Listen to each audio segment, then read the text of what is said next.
begin? إن الحمد لله نحمده ونستعينه ونستغفره ونعوذ بالله من شرور أنفسنا ومن سيئات أعمالنا من يهده الله فلا مضل له ومن يضلل فلا هادي له وأشهد أن لا إله إلا الله وحده لا شريك له وأشهد أن محمدا عبده ورسوله أوصيكم ونفسي بتقوى الله أما بعد فإن أصدق الحديث كتاب الله وخير الهدي هدي محمد صلى الله عليه وسلم وشر الأمور محدثاتها وكل محدثة بدعة وكل بدعة ضلالة وكل ضلالة في النار. We start by praising and by thanking Allah subhanahu wa ta'ala, as all praise and all thanks are due to Him. We seek Allah subhanahu wa ta'ala's assistance, we ask Allah subhanahu wa ta'ala for His forgiveness, and we ask Allah subhanahu wa ta'ala to protect us from the evil of our own self and from the consequences of sins that we have committed. We know that whoever Allah subhanahu wa ta'ala guides, none can misguide them. But if Allah subhanahu wa ta'ala lets a person go astray, then also none would be able to guide them. And we bear witness and testify that there is no one, there is nothing that's worthy of being worshipped except Allah subhanahu wa ta'ala, the creator of all things. And we testify and bear witness that Prophet Muhammad sallallahu alayhi wa sallam is the last and the final messenger of Allah subhanahu wa ta'ala to mankind. The Prophet sallallahu alayhi wa sallam and Allah subhanahu wa ta'ala in the Quran reminded us constantly to have taqwa. And taqwa means to be aware of Allah subhanahu wa ta'ala, to be God conscious. In all times and in all places, there's no special season for taqwa or a special place for taqwa. Rather, we need to be aware of Allah subhanahu wa ta'ala so that we would do what is right and stay away from what is wrong in all times. May Allah subhanahu wa ta'ala make us from al-muttaqeen. The Prophet ﷺ would always remind at the beginning of his speeches that the best and the most truthful of speech are the words of Allah subhanahu wa ta'ala, the Quran. And the best example in this religion to follow is his example sallallahu alayhi wa sallam. One of the worst things that a person can do is trying to innovate and change the religion, the beliefs, the practices. Why? Because those innovations are forms of misguidance. And misguidance would take a person to the hellfire. May Allah subhanahu wa ta'ala protect us from that. Can I see by a show of hands how many were here for the last session we had? How many people were with us in the last lecture? Which was 3 weeks ago? Something like that, yeah? How many people were here? Only a couple. Okay. So maybe we recap a little bit because this is kind of continuation of that topic. What we were talking about was something that affects every single one of us as human beings, and that is the struggle between good and evil, and the struggle between Allah subhanahu wa ta'ala's followers and those who believe in Him, and shaitan and those who follow him from amongst the jinn and the human beings. We talked about the beginning of that hatred and animosity from the first day our father Adam alayhi salam was created, and that Iblis openly showed the arrogance, the jealousy, the hatred, the racism that he had, and he disobeyed Allah subhanahu wa ta'ala. And he took it upon himself that him and those who follow him would work hard to misguide mankind and jinn, those who have free will, so that they would, the ultimate goal, be in hellfire with him. And this is out of his extreme hatred. So we talked about the strategies that he would use. We talked also, as a side note, about the reason that evil exists. The reason that Allah subhanahu wa ta'ala created Satan, created the devil, shaitan. Yeah? And we mentioned that there are many wisdoms actually behind that, and that many great and good things would not exist if there was no evil, if there was no shaitan. This life is a test. It's not a life of reward. It's not also a life of ultimate punishment. Rather, there will be some elements of reward and punishment, but the real reward and punishment and judgment will be in the hereafter. So in this life, we know that good things may happen to bad people, and bad things may happen to good people, and that's the nature of this life that Allah subhanahu wa ta'ala created. The existence of evil and the struggle that exists between good and evil gives us opportunities to do great things. Things like da'wah. There would be no da'wah if there was no evil. There would be no shuhada, there would be no martyrs who sacrificed and struggled and lost their life and their wealth for the sake of Allah subhanahu wa ta'ala if there was no evil. There would be no amr bil ma'ruf wa nahi anil munkar. There would be no enjoining good and reminding others to do good and forbidding evil, and so on. Yeah? So many of these great actions, they would not exist if there was no evil in this world. We also as human beings only truly understand something when the opposite of it exists and when the opposite of it is experienced. So you would not be able to define what is light if there was no darkness and you had never experienced darkness. Yeah? You would not understand hot and cold if both of these did not exist as opposites. So too Allah subhanahu wa ta'ala has created so many things in pairs, night and day. Good and evil is one of those things. We also recommended that people can go back to Ibn al-Qayyim rahimahullah's writings on this. He gives 15 different wisdoms and reasons behind the existence and creation of shaitan. That by itself could be a lecture, but we didn't have enough time to go through that.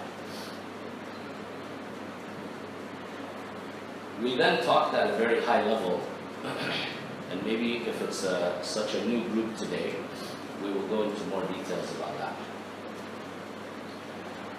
We talked about Iblis's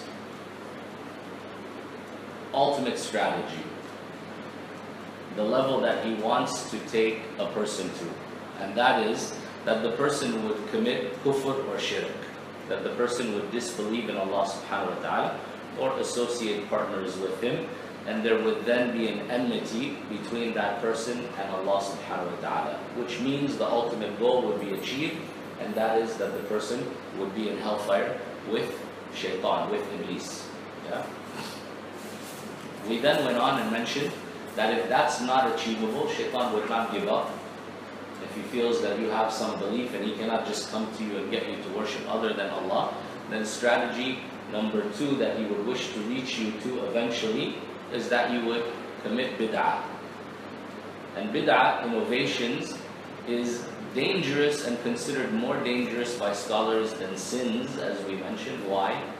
Because the person, when they are doing bid'ah, feels they are doing something good. So there's a high probability that if they don't gain knowledge, they would never repent from that action. And they would never change their way and be forgiven because they don't realize or feel that they are doing something wrong, even though what they are doing is actually a sin. Why? Because it's not following the way of Allah subhanahu wa ta'ala and His Messenger sallallahu alayhi wa sallam. The third strategy, if Iblis cannot get the person to reach to that he would be satisfied with, is that the person commits major sins. And we talked about and gave examples of that. If not that, then his goal would be to get the person to commit minor sins.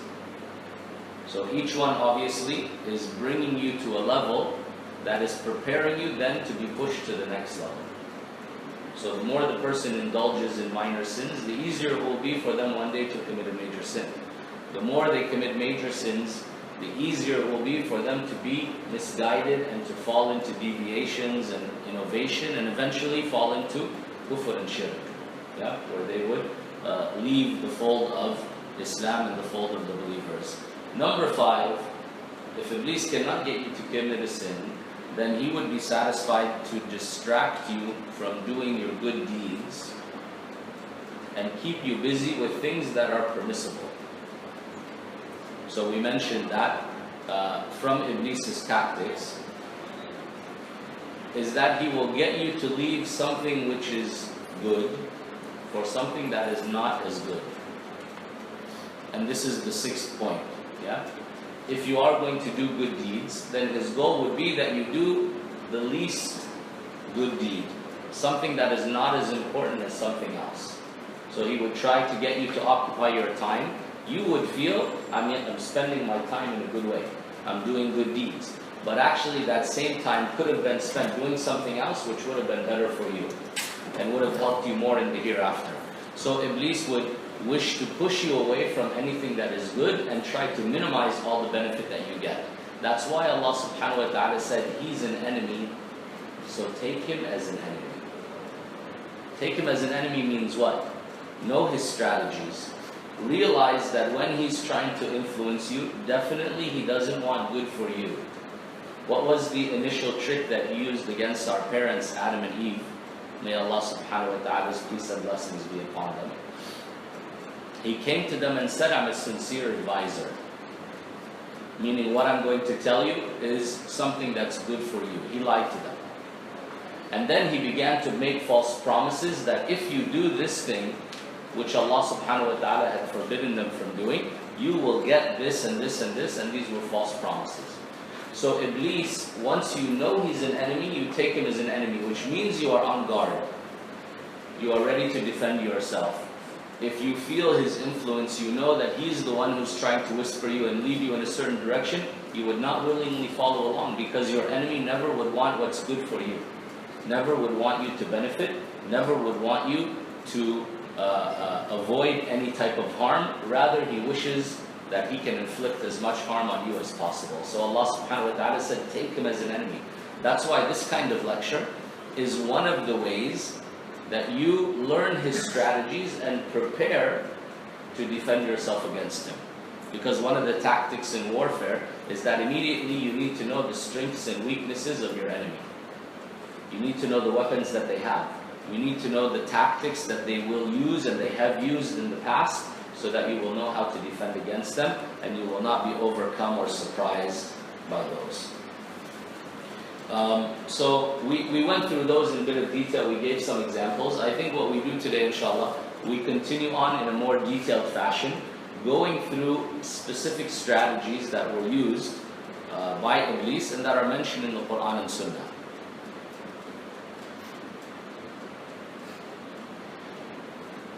And a good book for this topic and the topic of jinn and shayateen in general is the book of Dr. Umar Sulaiman al-Ashqa, rahimahullah. May Allah subhanahu wa ta'ala have mercy on him. He passed away not too long ago, maybe I want to say 1 year ago, subhanAllah. And he's done some magnificent works. He has a good series in Aqidah, in the pillars of faith, in which he brings all the Quran and Sunnah related to that topic in a clear and simple and easy to understand way. So he has a good book about the world of jinn and devils, and he brings what is authentic around this topic, because a lot of what we learn growing up is sometimes stories and fairy tales and legends that we've heard from here and there and so on, and it mixes with the truth and it's not necessarily authentic information. So it's good to ensure that what we think about on this topic is something that's backed up by evidence, backed up by the Quran and the Sunnah. Is the microphone okay? The sound is fine? A bit higher, yeah. How's that? Is that better? Is it loud enough or no? Is it okay? Is it okay? Fine? Okay. Now, some of the ways of shaitan leading humans astray. The first sub-point that Dr. Umar Sulaiman al-Ashqa gives is making evil look good. Making evil look good and making it seem like something which is better than it really is. So this is something that became very common in this day and age. One of the tactics and techniques that's being used is the type of words you use to refer to things. So you will find in common usage, we will refer to some of the worst things with a nice name. Whether it's alcoholic drinks, whether it's usury. We call usury what? Interest. In Arabic, fa'ida. As if it's something good. Yeah? So this has a psychological effect on the person actually. Riba in Arabic, yeah? Riba in Arabic is usury, and that's the kind of money which is paid, for example, on a loan. The bank gives you a loan and then says you have to pay interest. Or you put your money with the bank, they say we'll give you interest. This is something which is forbidden and it's considered very evil by Allah subhanahu wa ta'ala. But the way people use terms to refer to it today, as if it's something which is excellent, as if it's something which is very normal and so on. Even in some of our day-to-day speech, you will find us using words in their exact opposite meaning. When I was growing up in the United States, for example, we wanted to refer to something as being very nice and that thing is cool, we will say it's sick. Sick. Sick means somebody is sick, it's something bad. We use that word to refer to something that's good. So you would find these kind of definitions creeping into people's languages. This has an effect on the psychology, how you feel towards that thing. Yeah? So when haram is referred to in pleasurable terms, this is the tactic Shaitan used on day one with our parents. He came to Adam alayhi salam and Eve, and they had been told, this is a forbidden tree. Everything in Jannah is fine for you, just this tree, it's forbidden. He didn't come and say, I want you to eat from the forbidden tree, the one that Allah warned you and told you don't ever eat from. He said, this is the tree of eternal life. You eat from this tree, you will live forever. And every human doesn't want to die. And if you eat from this tree, you will have unlimited knowledge, end. Yeah? And we will come to the next tactic, which is false promises and false hopes. But this one here, making evil look good, is a common tactic, and we need to be aware because it's something which bombards us today all the time through all of the social media. So we have so many sources of information that are coming to us, images, videos, audio, this and that, text messages, and whatever it is that we're getting exposed to. So it's constantly bombarding our subconscious. Arabs, they say, كثرة المساس تولد قلة الإحساس. The more you touch something, the more you get exposed to it, the more you become desensitized. So the first time you see it or hear it, you will say, something bad. After a while, you will not feel it's that bad. After a while, you will say it's even something very good. So you can watch in popular media, they, over the past decades, have crept in certain topics like homosexuality. So you'll find in the movie or in the series, there will be a gay character. In the beginning, they will not make it so obvious 20 years ago, for example. After a while, they make it very open and very obvious. After a while, there will not be a show or a movie except there will be gay characters. And except they will show them as they are the funniest characters, they are the easygoing characters, they are the best characters, they are the most likable characters, and. And after a while, people will start to say, maybe there's something wrong with me because I'm not gay, rather than the other way around. You see how this will influence people's psychology. They make something which is completely abnormal, completely unacceptable, and they will make people start to feel the exact opposite about it. Till I'm being told in some Muslim organizations, they wanted to bring a lecturer, and this was in a Western country. When the lecturer was going to come, the leader of the Muslim organization said, no, we shouldn't invite him. Why? Well, because he's homophobic. Every Muslim is homophobic. Every Muslim is against homosexuality. How come you will say we are not going to invite the speaker because he's against homosexuality? That's the creed of every believer and every Muslim, because that's what Allah said. Homosexuality is a crime, it's unacceptable in Islam. So for us to start to feel as Muslims that wrong is good and good is wrong, this is a problem. This is a sign, the Prophet ﷺ said, that a person's heart has been sealed. The Prophet ﷺ said, when a person commits sins and becomes corrupt, a black spot will be put on the heart.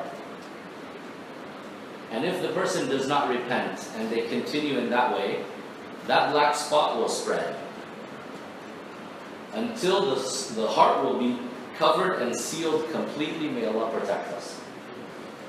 And the Prophet ﷺ recited, كَلَّا بَلْ رَانَ عَلَى قُلُوبِهِمْ مَا كَانُوا يَكْسِبُونَ. Their heart was sealed because of what their hands used to earn, what they did before, their sins. So the Prophet ﷺ said, once a heart becomes like that, what's the sign? Because he described it like kuz mankus. He said it's like a jug flipped upside down. This jug, if you think about in the old days when we used pottery, we used ceramics, what would they do? They want to seal the pottery to make it waterproof. So they put a kind of tar on it, black tar, so that it will not absorb the water. The Prophet ﷺ said it's like a jug like that, flipped upside down. This jug, if you pour water on it, it will not hold the water. Why? Because it's upside down. And because it's already waterproof, it cannot absorb any water. The Prophet ﷺ said, when the heart becomes like that, the sign is that it thinks good is evil and evil is good. We now look at some good Muslims in the world and we go along with what we are being bombarded with through the media. Yeah, they are not that good, they are too extreme. Why are they too extreme? Because they are following the sunnah of the Prophet ﷺ so closely. Yeah, actually, you know, whatever happened to them from this bad thing or that bad thing from security forces, so they must have deserved that. You know, they shouldn't have been following that way. Ajib. What kind of thinking is that? So we start to go along with that brainwashing. That's not a good sign. That's not a good sign. The author says this is the way that Shaitan used and still uses to mislead mankind. He makes the false appear in the form of truth, and he makes what is true appear like falsehood. He will always try to make humans like falsehood and dislike truth until the human is pushed to doing evil deeds and turning away from the truth. Shaitan said, as Allah subhanahu wa ta'ala quoted him in the Quran, he said, "My Lord, because you have sent me astray." Look at how arrogant he is. He's the one who refused to obey Allah. He said, because you sent me astray. Allah subhanahu wa ta'ala will let people go astray because of their arrogance and because of their insincerity. May Allah protect us. He says, I verily shall adorn the path of error for them in the earth. I will beautify the wrong path and shall mislead every one of them, save such of them as are your perfectly devoted slaves. Those who are very sincere, they are the only ones who will be saved, and they will not be the majority. May Allah protect us.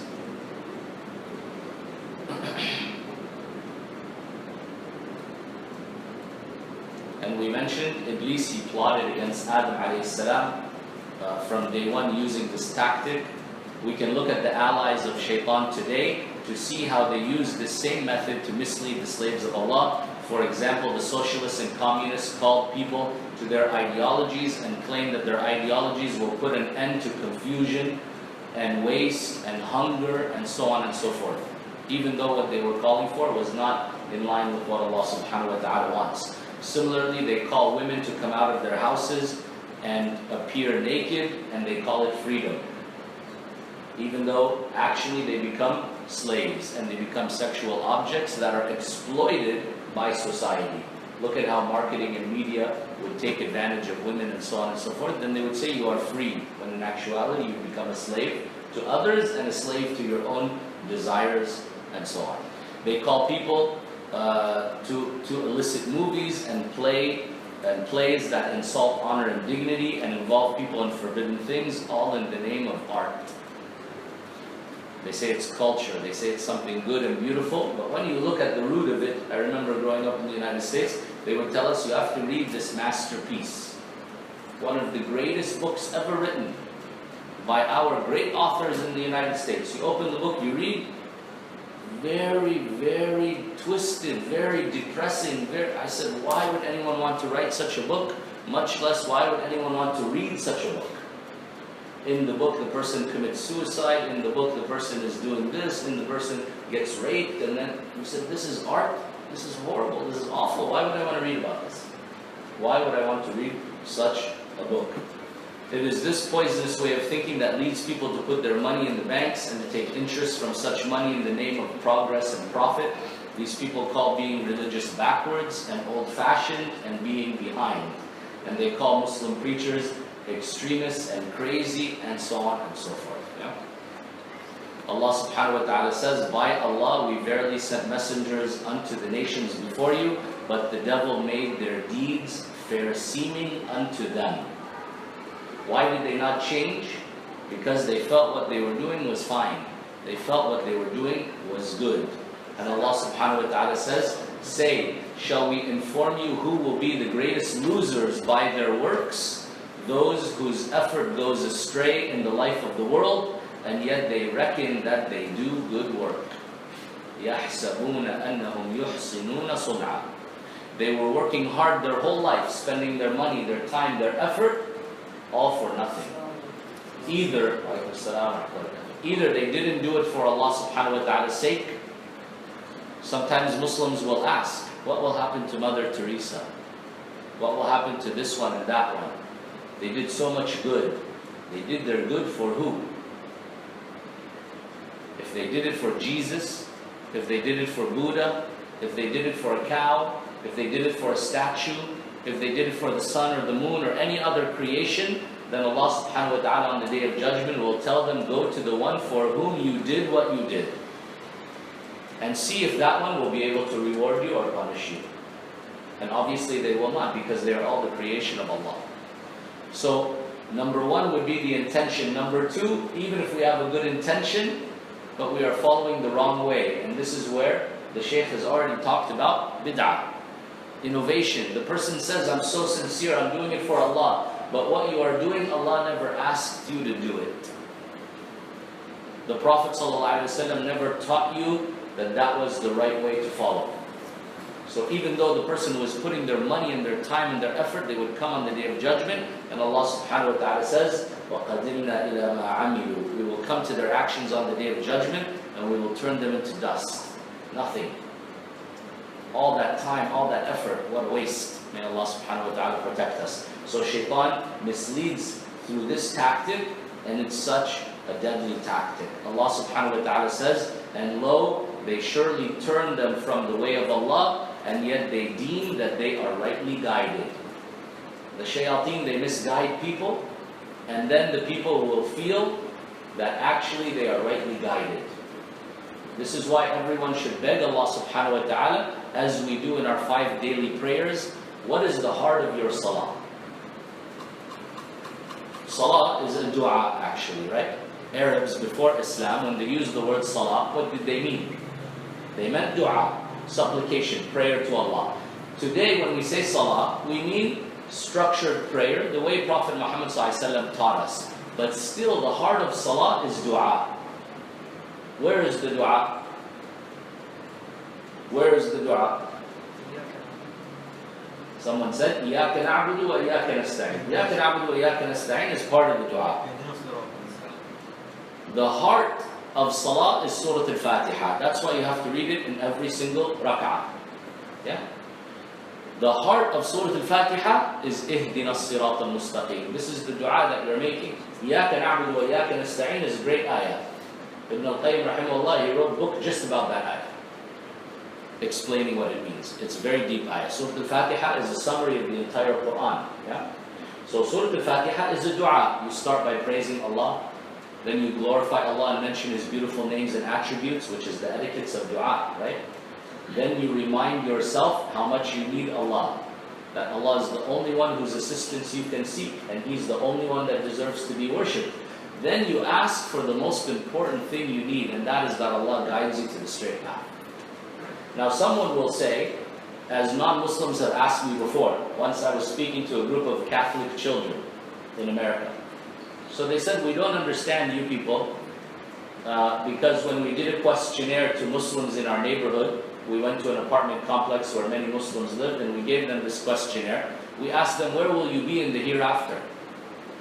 Where will you go after you die? They said, we hope paradise, inshallah, paradise. So they said, how come you say it so doubtfully? Because for us as Christians, we say proudly, we are going to paradise, guaranteed. We are saved. So the reality is, when you are saying, اهْدِنَا الصِّرَاطَ الْمُسْتَقِيمِ, one might say, I'm a Muslim, I'm already guided, I'm asking for guidance. Why? Because if I believe Islam is the truth, I'm following the truth, why I'm asking to be guided? I'm not a Christian, I'm not a Jew, I'm not a fire worshipper, I'm not a Hindu. What am I asking for guidance for? Well, the reality is definitely we can be more guided. No matter how much you are on the straight path, you are definitely not following it perfectly. So asking Allah for guidance means asking Allah to help you improve. And number two, because you are on it today, doesn't guarantee you will be on it tomorrow. So that's why we beg Allah subhanahu wa ta'ala sincerely from our heart to guide us to the straight path and to keep us on that straight path. Now, the problem is, if you ask sincerely 17 times a day, definitely Allah will guide you. But if Allah tells you this is the straight path, and he tells you that over and over and over, and then you turn and go in this direction, you cannot blame anyone but yourself. Because you knew what the right way was. You cannot listen to shaitan as he tells you this way seems easier. This way seems more enjoyable. This way seems more beautiful and attractive. That's part of his tactics, as we are discussing now. Allah subhanahu wa ta'ala said, and we assigned them comrades in the world who made their present and their past fair seeming unto them.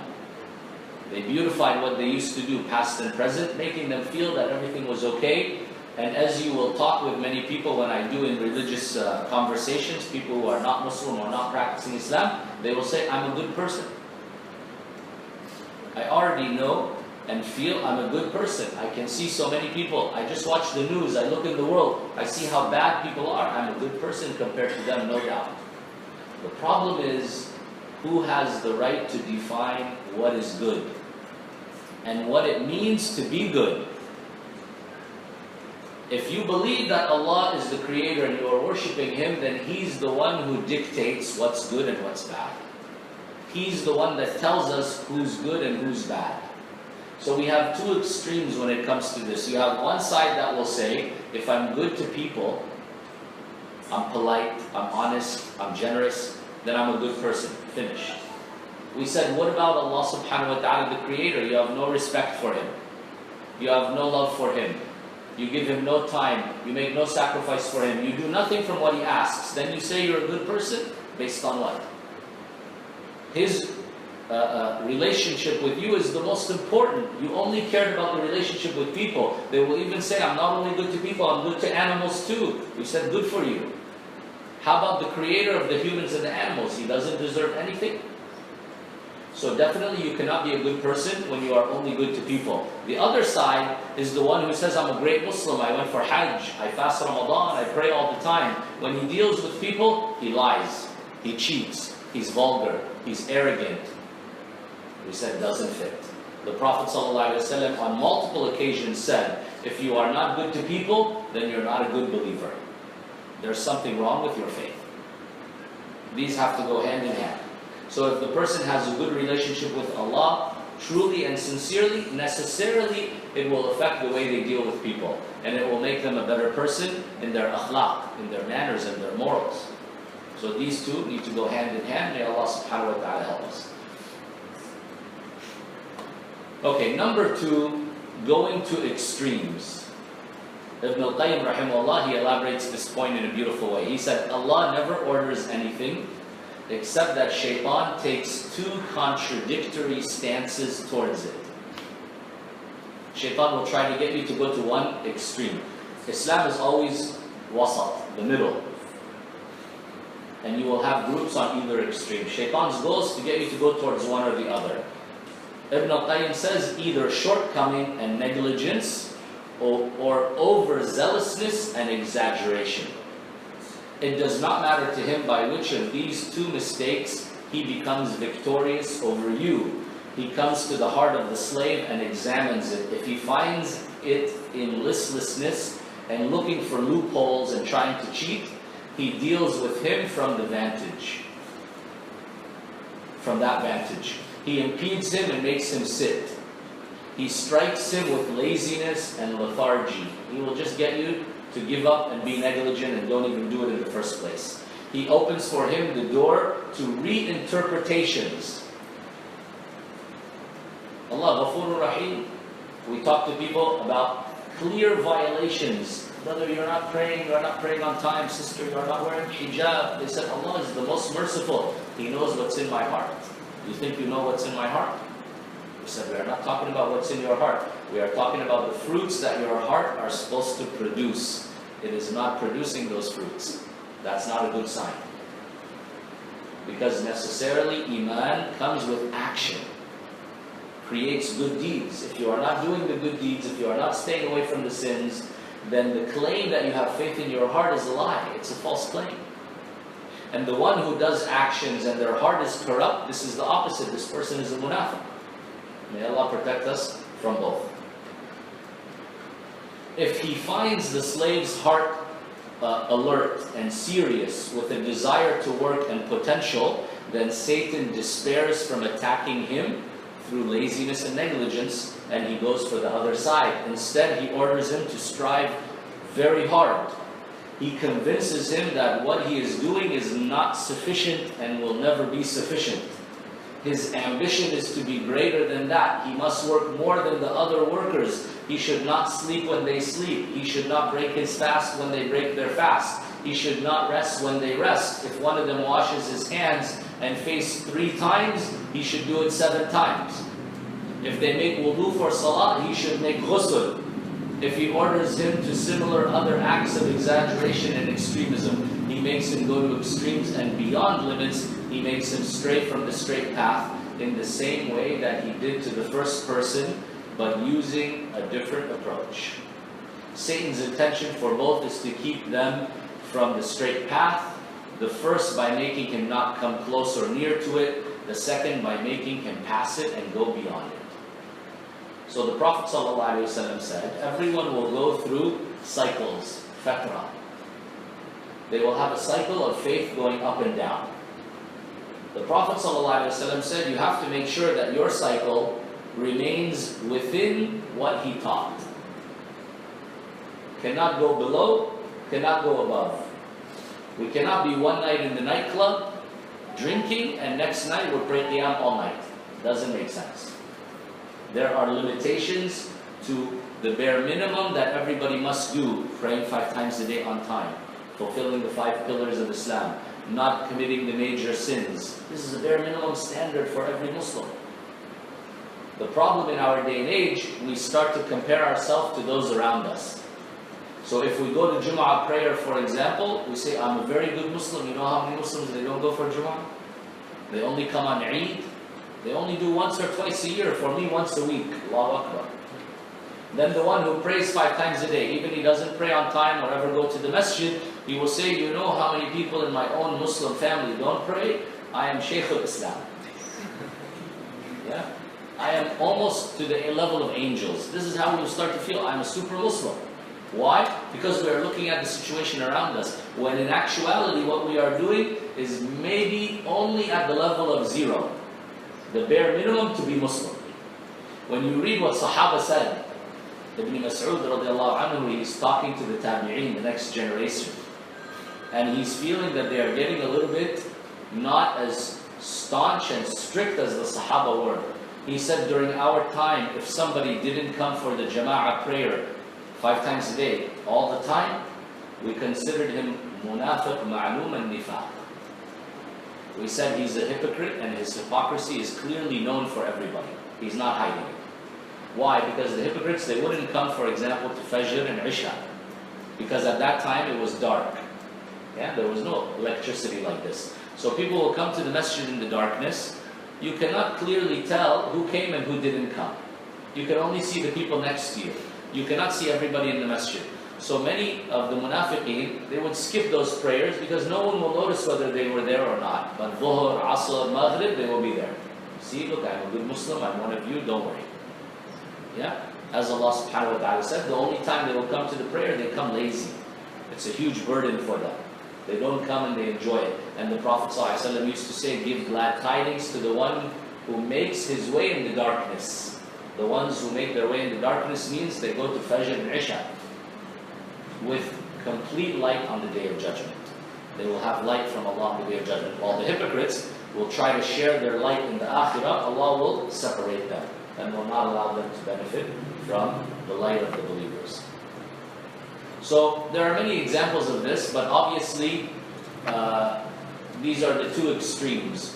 One is that the person completely becomes negligent of what's required. The other one is that they go too far in their religiousness to the point that they actually end up even leaving Islam because they are no longer practicing the religion of Prophet Muhammad sallallahu alaihi wasallam. The Prophet sallallahu alaihi wasallam warned when he saw some of his Sahaba going towards that. Some of them came and asked the Prophet sallallahu alaihi wasallam's wife about his lifestyle. So when they heard about his lifestyle, they said, wow, this is the messenger of Allah and this is what he's doing. Definitely We are not as good as him because he's already forgiven, he has no sins, he will go to paradise, all his deeds are accepted. We don't have any of this, so we have to do more than him. This was the first problem. Because of their lack of knowledge and correct understanding, they thought they can do more than the Prophet ﷺ. You cannot do more than him. You cannot be better than him. He is the top. You can only strive and wish to get closer to him, but you will never be as good as him or better than him. There is no such thing. But based on this wrong understanding, they continued on. And this is how extremism starts. Shaitan will help you to interpret things the wrong way.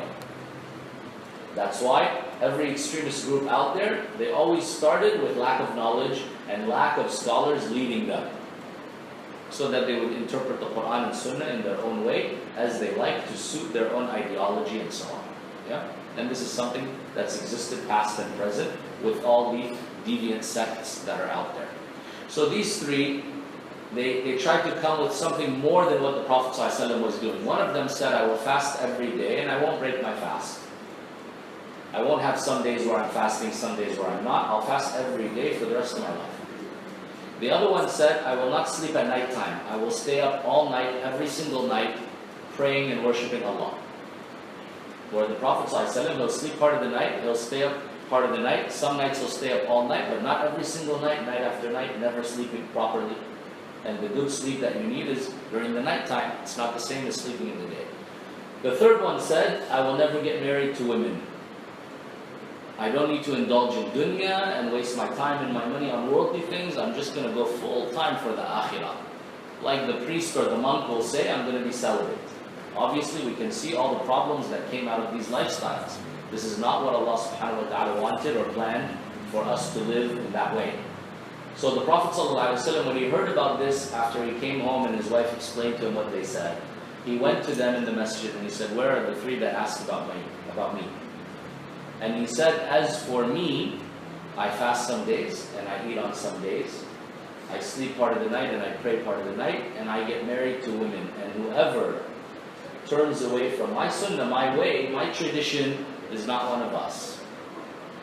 Is not one of us. So this extremism is the second tactic. Third tactic, Satan hinders the slave from acting by means of procrastination and laziness. Allah. How many of us here are students? So we all know procrastination. The assignment is due. Don't worry, I'm going to do it, but I don't need to start from now. It's only due after 1 or 2 weeks. There's a lot of time. And we do tasweef. I'll just put it off later, until we find things, it's too late. And this is one of the goals of Shaitan, especially because in this life, do you guarantee how long you will live? Do you have a deadline, just like you have a deadline in your assignment? You do. There's a time where your life will end. And that's already been decided, already been decreed. But you are not aware of it. This is the problem. So the one who says, I'm going to put off my repentance, I'm going to put off that good deed that I should do, I'm going to put off starting to pray 5 times a day on time, I'm going to put off wearing hijab, I'm going to put off this and that, you put it off until when? You don't know if you will be able to do it before you have to meet Allah subhanahu wa ta'ala, and it will be too late. The Prophet ﷺ said, Shaitan will come to you while you are sleeping. He said, during your sleep, Satan ties 3 knots at the back of your necks. How does he do that? You will say, I don't see any knot, I don't feel it physically. It happens. And it impacts you spiritually. And those who have tried what the Prophet ﷺ recommends and tried what he, and not doing what he recommends, you can see the difference in your life. The Prophet ﷺ said, Satan ties 3 knots at the back of your necks. He breathes the following into them. He will breathe into the back of those knots. The night is long, so keep on sleeping. It's a long time ahead of you. Just keep on sleeping. Don't feel that you need to get up to pray Qiyam al-Layl, or that you need to get up on time for Fajr, or read some Quran, or make some dua, or have suhoor so you can fast. No. The night is long. Enjoy. Relax. Yeah? If the person wakes and praises Allah, then one of the knots is unfastened. So the first thing you wake, you should make dhikr. The first thing you say when you wake up is a sign of what's on your mind and what's important to you. Yeah? So the first thing you need to do is check the hand phone to see if you got a message from her or not. This is a problem. Yeah? If the first thing you need to do is go and look at some pictures of this one and that one and whatever it is, and now we can do it so easily from our bed before we even move. Yeah? This is not a good sign. It shows what is important to you and what's on your mind and in your heart all the time. The other time that that will come out and you will not have control over it is when the person is dying. When the person is dying, that's the time where suddenly they will start to say and do what's really in their heart. People, and this is witnessed firsthand, people will tell the person who's dying, say La ilaha illallah, and the person will start singing their favorite song instead. And they will refuse to say it. People will try to play Quran for them, they will say, no, I want you to play my favorite song from so-and-so singer. And so on and so forth. So Allah subhanahu wa ta'ala will bring out the reality that was in their heart, rather than what it is that they should be saying. And this is why saying La ilaha illallah before you die is not something that you can be coached to do or memorized to do. It's something that Allah gives you the tawfiq to do. May Allah subhanahu wa ta'ala make us from those who it's the last thing that we say before we die. The Prophet ﷺ then goes on and says, and if the person performs, if he performs ablution, if he makes wudu, the second knot is unfastened. When he prays, all of the knots are unfastened. After that, he will be energetic and happy in the morning. Otherwise, he will get up listless and grouchy. There are some people, they will say, when I get up in the morning, I'm in a bad mood until I listen to some music. Until I do my yoga and my stretches and my breathing and my whatever, and they have all these kind of rituals they have to follow, and it will take them a long time. The Prophet ﷺ gave us our own way, and it's a simple formula. Mention Allah's name when you wake up. Say Alhamdulillah alladhi ahyana ba'dama amatana wa ilayhi nushur. For example, it's a dhikr the Prophet ﷺ used to say when he wakes up. Then make wudu. The Prophet ﷺ specifically said, for your own physical well-being, you should especially clean your sinuses and your nose. And we know when you sleep, this is a place where you will get a lot of germs and bacteria and so on, and mucus. The Prophet ﷺ said you should clean your nose very well. Why? He said shaitan will actually stay inside there. So for your own physical and spiritual well-being, you clean your nose. But that's part of your wudu, obviously, as well. Yeah. So you make wudu. And then the first thing that you should do to start your day off right is pray. Obviously, it should be that you are getting up for Fajr prayer at least. And you are praying Fajr, and the preference would be that you don't sleep after Fajr. Wallahi, it's so sad to see what non-Muslims write about sleeping early and getting up early, as if they discovered something new and amazing. At work, they send miracles of the 5 o'clock club, those who start their day and their life at 5 a.m. They write, non-Muslims, long essays about how their life changed because they wake up every day at 5 a.m. instead of how they used to get up 7 or 8 a.m. for work. They said, just by getting up at 5 a.m., my health improved, my relationships improved, my mood improved, my wealth improved, my life improved in every aspect. They called it, literally, the article is called The Miracles of the 5 a.m. Club, where we as Muslims already have that. If you slept by 10 p.m. every day, the Prophet ﷺ taught us to sleep after Isha. 10 p.m. means not even immediately after Isha. And you get up at 5 a.m., that's 7 hours. If you sleep more than that, you can just imagine what happens to your life. If you sleep 8 hours a day, there are only 24 hours. That means if you live to the age of 60, 20 years you spent them sleeping. 20 years of your life you wasted them sleeping.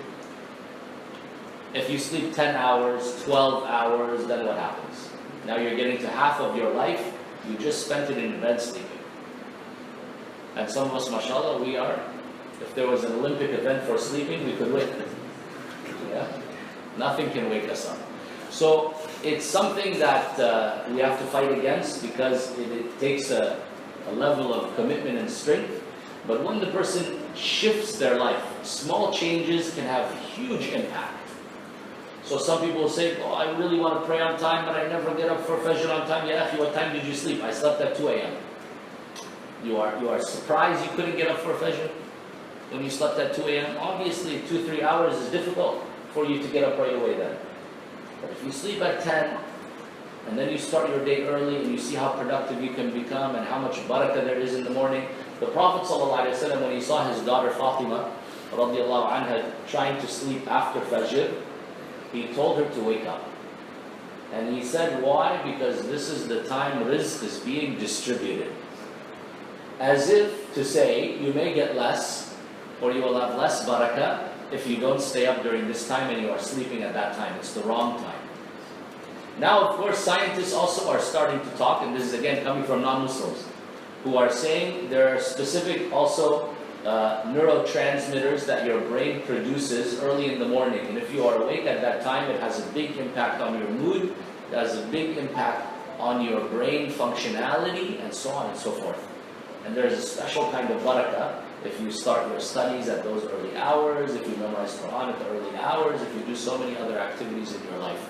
And this is all automatically something we get and benefit from when we live an Islamic lifestyle. We don't need any doctor to tell us. We don't need any scientist to prove it to us. We already know it's for certain good because the Prophet ﷺ did it, and he told us that we should do it. It was also recorded in Sahih al-Bukhari and Muslim. The Prophet ﷺ said, as I mentioned, when one of you rises from your sleep, he should make ablution. He should rinse his nose 3 times, for shaitan, Satan, stays in the upper part of one's nose during the night. The Prophet ﷺ also, Al-Bukhari mentioned, when he was asked about a man who sleeps until the morning comes, meaning he didn't wake up on time for Fajr prayer, the Prophet ﷺ said, that is a man whom Satan has urinated in his 2 ears. Meaning, he's been humiliated by shaitan. Shaitan has urinated into his ears. So, obviously, this concept of laziness and procrastination is one that shaitan can exploit, because our nafs longs for easiness and longs for laziness by default. How can we change that situation? For some people, they will say, Ya akhi, for me to come and pray for 5 minutes and stand in the salah, it's like asking me to move a mountain. It's a huge burden on me, it's so difficult, I don't understand why the prayer is so difficult, and so on. Yeah?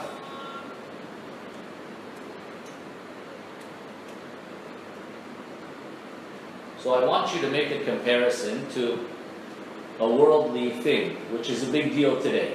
Working out and lifting weights and all of this, yeah? For some people, tell them, go to the gym with me to work out for 5 minutes. It's like you're asking them to sacrifice one of their limbs or body parts. It's so difficult to do. They will come to the gym, they will work out for 2 minutes. They said, this is like torture, I hate it. Why would anybody want to do this to themselves? I'm sweating, my face is red, my heart is pounding, it's so exhausting, I hate it so much. You will find that same person, if he continues on though, after some time, he can do 5 minutes, 10 minutes, 15 minutes, 30 minutes. After a year, you find him, he's going to the gym for 1 hour. Then after a while, you find he cannot stand to go every single day. He needs to go for the workout. And after a while, you find the bumper sticker on the car says what? Eat, sleep, lift, repeat. Eat, sleep, lift, repeat. This is a sticker you find on people's car now. Meaning my whole life revolves around bodybuilding and working out. That guy, you tell him don't work out, it's like you're trying to kill him. While the other guy, or even him, maybe some years before, if you told him go work out, it's the worst thing in his mind. He cannot understand why anybody would enjoy exercise. But over time, he gets to the point where he loves and enjoys working out. It's his religion. He cannot stand not to exercise. If he injures his body, he will cry because he cannot go and lift weights. Ajib. How can the person change like that? Because he had a determination.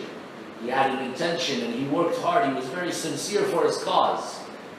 So the believer also cannot expect that they will reach the level of the Prophet ﷺ in worship, and there will not be some sacrifice required. And it will just become easy for them overnight. Nothing that's worth anything in this life is achieved easily. You want to do very well in your studies and excel, you cannot just pass through like that. Unless you go to a university where you can bribe people, maybe. I don't know. I hear stories about that sometimes. But otherwise, you have to study and work hard. There's no such thing as you will pass the exams without putting effort. But the more you study and the more effort, suddenly it becomes easier and easier and more enjoyable, and you love knowledge. And that same person who didn't like his studies that much, one day he becomes professor in the university, and you say, well, that guy, he didn't even like to read a book, now he's writing books, now he's a professor. How could he reach to that level? So it takes time. So too, the person cannot expect that their spiritual stamina can increase without any effort. Just like your physical stamina and strength cannot increase without effort. So too, you cannot reach to the level where the Prophet ﷺ is asked about what he loves from the dunya. He said, I love women and perfume. These are things I enjoy in the worldly life. But جُعِلَتْ قُرَّةُ عَيْنِي, the apple of my eye, the thing I love the most is to pray. Can you imagine one of us now, if you are told you have 30 minutes, enjoy yourself, do anything that you love to do the most. One will say Facebook, one will say watch a movie, listen to music, do something that will help me to relax and enjoy and escape and so on and so forth. These are the kind of things that pop to people's mind. Go play a football match, watch a football match. This is how I want to relax and enjoy. Forget about work, forget about studies, forget about... The Prophet ﷺ's answer, if he's told you have free time, how do you want to enjoy? He would say, I want to pray. Allah. How to reach that relationship and that level with ibadah and Allah subhanahu wa ta'ala, it doesn't come easily or overnight. One of the Sahaba, the Prophet ﷺ's relative, he stands with him in the night prayer, and it's the Prophet ﷺ's private prayer. And he said the Prophet ﷺ started reading Surah Al-Baqarah. So the Prophet ﷺ, when he reads slow. He doesn't read fast. He never connects verses together. He separates each verse. And if he comes to a verse talking about Jannah, he will make dua and ask Allah to grant him from his bounties. And if he reads verses about punishment and hellfire, he will make dua and ask Allah to protect him. So you can imagine his recitation takes time. Takes time. The Sahabi said he was reading for so long, I said when he reaches 100 ayahs, for sure he will make ruku', because he was starting to get tired, he was young. Then the Prophet ﷺ, after 100 he kept going, he said, wow. He said maybe after 200 he will say takbir and he will make ruku'. Still the Prophet ﷺ kept going. He finished Surah Al-Baqarah, he read Surah Al-Nisa, he read Ali Imran, he ended up reading 4 or 5 juz in one rak'ah, where if in our taraweeh, the imam wants to go through one juz in that entire night, over 1 hour, 1.5 hours, one juz, the people will cry and say, Ya Shareef, you have no mercy. How come you made us stand for so long, we got exhausted? The Prophet ﷺ in one rak'ah, he will read 4 or 5 juz, and he will love it and enjoy it. And then he will make ruku', they said almost as long as he had been standing. And he will make sujood for almost as long as he had been in ruku'. Allahu Akbar. How long will his prayer be? That's why sometimes he will pray for the whole night. 10 hours, 12 hours praying continuously. He didn't feel bored. He didn't feel tired. Allahu Akbar. So how to reach that level? Definitely procrastination and laziness will never get you there. May Allah help us to overcome our nafs, and may Allah subhanahu wa ta'ala help us to train it to love Allah subhanahu wa ta'ala and His worship, so that we would find these tactics and techniques of shaitan something that are worthless and futile, and they will have no effect over us, inshallah. Jazakumullah khairan. We just mentioned 3 out of 20. There are a lot. Yeah. But we can continue on maybe in other lectures and see how it goes, inshallah. Jazakumullah khairan. سبحانك اللهم وبحمدك أشهد أن لا إله إلا أنت أستغفرك وأتوب إليك والحمد لله والصلاة والسلام على رسول الله. السلام عليكم ورحمة الله وبركاته.